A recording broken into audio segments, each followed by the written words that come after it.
Evening snacks కోసం చట్పటాగా బఠానీ, cauliflower, ఆలూతో snack చేస్తున్నానండి. బాగుంటుంది ఇది, కారం కారంగా పుల్లగా చాలా బాగుంటుంది. ఇదోసారి మీరు ట్రై చేయండి, తప్పకుండా నచ్చుతుంది ఇది. ఎందుకంటే బయట ఈ మధ్య ఎక్కువ దొరుకుతున్నాయి కదా బఠానీను, క్యాలీఫ్లవరు. ఇక్కడ వచ్చేసి ఒక మీడియం సైజ్ ఆలూను, ఒక కప్పు బఠానీ, అలాగే ఒక 2 కప్పులంత క్యాలీఫ్లవర్ ఇంత లావుతో కట్ చేసుకొని ఒక 5 నిమిషాలు ఉడికించి పక్కన పెట్టుకున్నాను.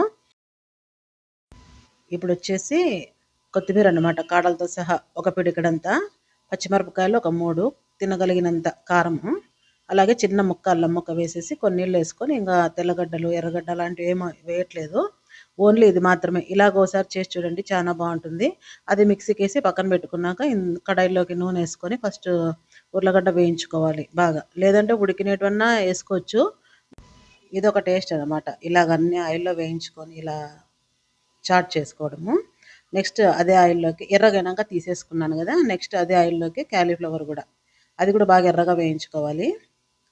బాగా మెత్తగా మగ్గిపోతాయి అన్నమాట నూనెలో, ఇలా మూసిపెట్టుకోవడం వల్ల.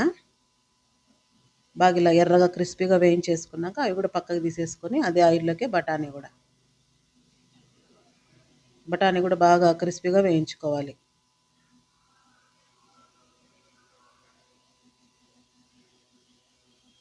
ఇది కూడా పక్కకు తీసేసుకున్నాక ఇదే ఆయిల్లోకి కొంచెం, ఒకవేళ ఆయిల్ ఎక్కువ ఉందనుకోండి తీసేసేయండి, నాకు కరెక్ట్ సరిపోయిందనేసి దీంట్లోకి వేస్తున్నాను. టీ స్పూన్లో అర్ధమంత మెంతులు, ఒక టీ స్పూన్ అంత జీలకర్ర. ఒకవేళ మెంతులు వద్దనుకునే వాళ్ళు స్కిప్ చేసేయండి, వేసుకుంటే బాగుంటుంది. ఒకసారి ట్రై చేయండి ఇది కూడా.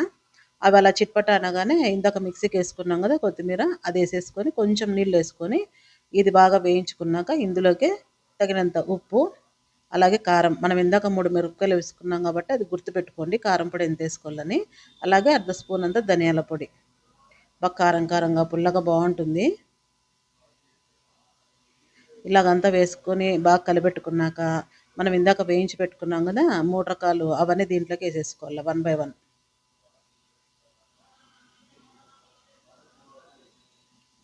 ఇవి వేసి బాగా కలిపెట్టుకున్నాక మూసిపెట్టుకుంటే కినా ఈ కొత్తిమీర గ్రేవీ అనేది ఈ ఆలూకిను అలాగే క్యాలీఫ్లవర్కి బఠానీకి బాగా పీల్చేసుకుంటుంది అనమాట. తినేటప్పుడు బాగా కొత్తిమీర ఫ్లేవరు ఇలాగ డ్రైగా అయ్యేదాకా వేయించుకొని లాస్ట్ దించుతామనంగా టమోటా వేసుకోవాలి.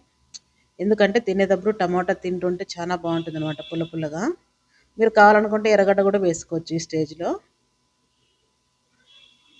నేను ఇది ఒక వెరైటీ లాగా ఉంటుంది ఎర్రగడ్డ తినని వాళ్ళకి అనేసి ఇలా చేస్తున్నాను. లాస్ట్ నిమ్మకాయ పిండేసుకొని ఇంకా తినడమే. మీకు నచ్చితే సబ్స్క్రైబ్ చేసుకోండి. Thanks for watching.